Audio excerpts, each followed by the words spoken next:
de los grandes de la lengua hispánica, cuya obra está reconocida como uno de los más impresionantes esfuerzos de creación y de interpretación cultural de la modernidad. Los críticos han señalado que Paz como poeta posee el caudal de voz de Neruda, el panteísmo surrealista y pasional de Aleixandre, la fabulación metafísica de Borges, el aliento épico de Huidobro, la gallardía verbal de Vallejo. Su obra solo cobra sentido en ese marco, el de los colosos, el de los gigantes. Bienvenido sea Octavio Paz a este programa, a ver si podemos tener una conversación lenta, sosegada, como si estuviéramos allá en México o en la India. La India más que en México. Bajo el árbol del Nim. Muy bien. ¿Cómo es ese árbol? Bueno, es un árbol corpulento, es un árbol medicinal, es un árbol lleno de pájaros y sobre todo, para mí, lo más importante es el árbol bajo el cual me casé. O sea que es un poco el árbol del amor. Digamos. Por lo menos en tu caso concreto. En mi caso, sí. Ahí te casaste con María José, ¿no? Exactamente. ¿La habías conocido dónde? La conocí en la India. En la India. Y después nos encontramos en París por una suerte de lo que llamaba André Breton el azar electivo, la casualidad electiva, en donde el deseo y el azar se combinan. Qué maravillosamente se expresa Octavio Paz, que no solo es un enorme poeta, sino que es también uno de los más tremendos, de los más profundos y penetrantes ensayistas en nuestra lengua. Vamos a pasar un poco revista a su vida. La vida de Octavio Paz está naturalmente en gran manera como la de todos los escritores en sus libros. Hay un libro, uno de sus libros de poemas, Pasado en Claro, que es uno de los más recientes, el penúltimo, en el cual hay una serie de alusiones muy bellas a su infancia y algunas también a sus orígenes, a las raíces. Por ejemplo, en Pasado en Claro, hablando de su madre, dice Octavio Paz: mi madre, niña de 1000 años, madre del mundo, huérfana de mí, abnegada, feroz, obtusa, providente, jilguera, perra, hormiga, jabalina, carta de amor con faltas de lenguaje, mi madre, pan que yo cortaba con su propio cuchillo cada día. Tu madre, si no estoy mal informado, era de ascendencia española, hija de andaluces. Exactamente, mi madre es de origen andaluz, del sur de Andalucía. Mi abuelo era de Medinasidonia y mi abuela del puerto de Santa María, si no recuerdo mal. Y bueno, en este poema hay toda esta idea de la madre española un poco enlutada y al mismo tiempo infantil, porque estas madres venerables son un poco nuestras hijas, en cierto modo.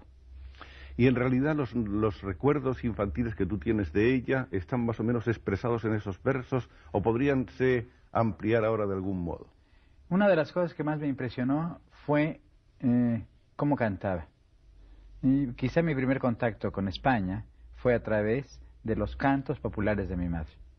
Y no solamente cantaba canciones andaluzas, sino también canciones populares de campesinos de Asturias y de otras regiones españolas, ¿no? De modo que España para mí está un poco ligada a la música popular. En cuanto al padre, en los mismos versos del poema Pasado en Claro escribe: del vómito a la sed, atado al potro del alcohol, mi padre iba y venía entre las llamas. Por los durmientes y los rieles de una estación de moscas y de polvo, una tarde juntamos sus pedazos. Yo nunca pude hablar con él. Lo encuentro ahora en sueños, esa borrosa patria de los muertos. Hablamos siempre de otras cosas. No nos explica mucho cómo era tu padre. Sí, no, bueno, pero explica de todos modos que era una figura dramática, diríamos. Además explica cierta lejanía y cierta cercanía. Mi padre fue en fin, no sé si debo yo hablar ante el público de estos temas, creo que lo que digo es bastante. Pero una figura muy mexicana. Una figura muy mexicana, una figura contradictoria, un hombre lleno de generosidad por una parte y lleno de pasiones por la otra, un hombre habitado por los demonios, diríamos. En consecuencia, el trato con él era un trato difícil, extremoso, y en ese pequeño texto me parece que quise reflejar esta relación de desasosiego que sentí siempre frente a él. Había sido un gran revolucionario. Bueno, fue un revolucionario, Mi padre pertenecía a la burguesía mexicana, y cuando estalló la revolución, él era un demócrata, y quiso unirse a la facción que combatía en México en el norte, pero no pudo.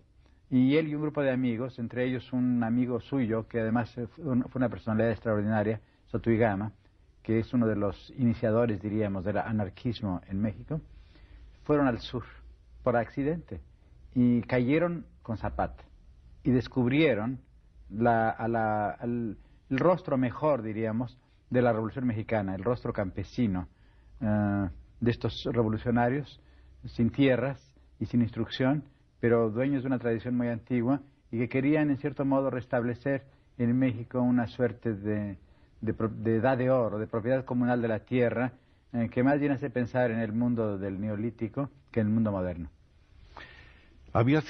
Fue durante un tiempo consejero personal de Zapata. Sí, y fue enviado de Zapata a los Estados Unidos. Vivió en los Estados Unidos como representante personal de Zapata. Por otra parte, creo que tenía la carrera de abogado. ¿Era abogado? ¿Ejercía? No. No. Bueno, a veces defendió a los campesinos cuando los campesinos pedían tierras. Fue sobre todo político. Mi abuelo es la personalidad quizá más importante de este mundo familiar, porque mi abuelo fue un liberal, luchó contra la intervención francesa y además fue un escritor. Fue un gran admirador, por cierto, de Galdós.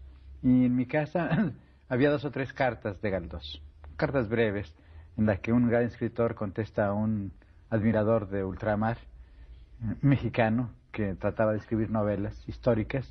Un poco mi abuelo estuvo muy impresionado por los episodios nacionales y quiso escribir en México también una suerte de episodios mexicanos que son una derivación, diríamos, de Galdós.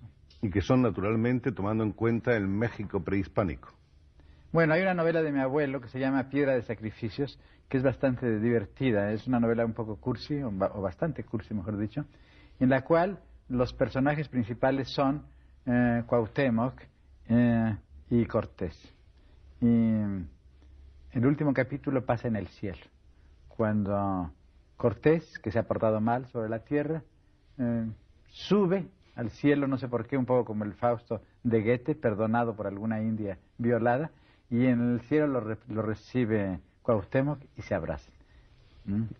Bonito. Sí, un poco sentimental, ¿no?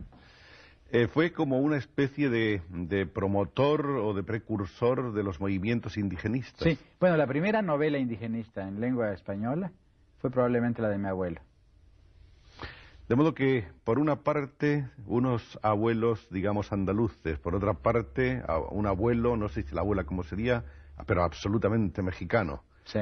Quiero decir que esa era una casa absolutamente dramática, una casa mexicana 100%. Además, había, claro, por una parte las 2 tradiciones, y aparte de eso, las 2 ideologías.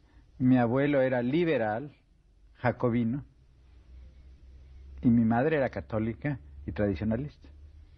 Iba todos los domingos a misa y mi abuelo nunca fue a misa.